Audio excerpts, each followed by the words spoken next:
ആദ്യം തന്നെ plantar fascia എന്താണെന്ന് നമുക്ക് നോക്കാം. നമ്മുടെ കാലിന്റെ അടിഭാഗത്ത് ഹീൽ ബോൺ മുതൽ കാൽ വിരലുകളുടെ അടിഭാഗം വരെ നീണ്ടുകിടക്കുന്ന ഒരു ശക്തമായ നാഡീബന്ധമാണ് പ്ലാന്റാർ ഫേഷ്യ. ഇത് സഹായിക്കുന്നത് നമ്മുടെ കാലിന്റെ വളവ് നിയന്ത്രിക്കാൻ, അതായത് ആർച്ച് നിയന്ത്രിക്കാൻ സഹായിക്കുന്ന ഒന്നാണ്. നമ്മൾ ഓടുമ്പോഴും നടക്കുമ്പോഴും നമ്മുടെ ശരീരഭാരം തുല്യമായിട്ട് വിതരണം ചെയ്യാൻ സഹായിക്കുന്ന ഒന്നാണ്.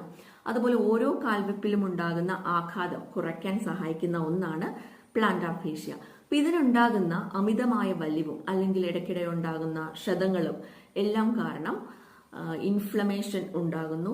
അതുമൂലമുണ്ടാകുന്ന വേദനയ്ക്ക് ഉള്ള അവസ്ഥയാണ് പ്ലാന്റാർ ഫേഷ്യേറ്റീസ് എന്ന് പറയുന്നത്. ഇത് ഉണ്ടാകാനുള്ള പ്രധാന കാരണങ്ങൾ എന്തെല്ലാമാണ് എന്ന് വെച്ചാൽ, ഒന്നാമത്തെ കാരണം അമിതവണ്ണമാണ്. ശരീരഭാരം കൂടുതലായിട്ടുള്ളവർക്ക് ഈ പ്ലാന്റാർ ഫേഷ്യേറ്റീസ് ഉണ്ടാകാനുള്ള സാധ്യതയും കൂടുതലാണ്. അതുപോലെ അനുയോജ്യമല്ലാത്ത ചെരുപ്പ് ധരിക്കുന്നത്, ആർച്ചിന് സപ്പോർട്ട് കൊടുക്കാത്ത രീതിയിലുള്ള ചെരുപ്പ് ധരിക്കുന്നത്, ഹൈ ഹീൽഡ് ചെരുപ്പ് ധരിക്കുന്നത്, ഇങ്ങനെയുള്ളവർക്കും അതുപോലെ കൂടുതൽ നേരം നിൽക്കുകയോ നടക്കുകയോ ചെയ്യുക, കഠിനമായ പ്രതലത്തിലൂടെ ഓടുകയോ നടക്കുകയോ ചെയ്യുക, ഇങ്ങനെയൊക്കെ ചെയ്യുമ്പോഴും ഈ പ്ലാന്റാർ ഫേഷ്യേറ്റീസ് ഉണ്ടാകാനുള്ള സാധ്യത കൂടുതലാണ്.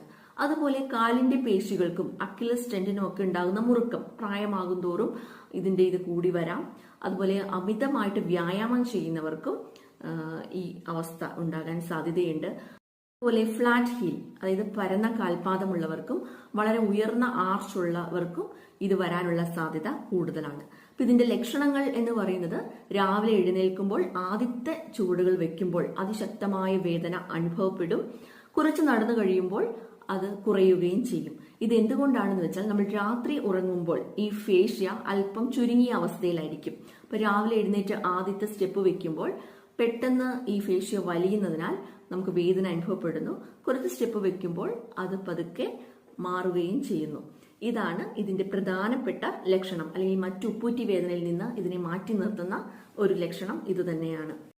ഈ വേദന ഒഴിവാക്കാനായിട്ട് നമുക്ക് വീട്ടിൽ തന്നെ എന്തൊക്കെ കാര്യങ്ങൾ ചെയ്യാം എന്ന് നോക്കാം. രാവിലെ കട്ടിലിൽ നിന്ന് ഇറങ്ങുന്നതിന് മുമ്പ് 2-3 മിനിറ്റ് കാൽ വിരലുകളും കണ്ണങ്കാലും പതുക്കെ ചലിപ്പിക്കുക.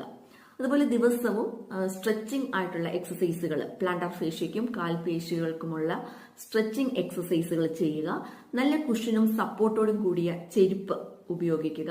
വീട്ടിലും അല്ലെങ്കിൽ പുറത്തു പോകുമ്പോഴും ചെരുപ്പിടാതെ പോകാതിരിക്കുക.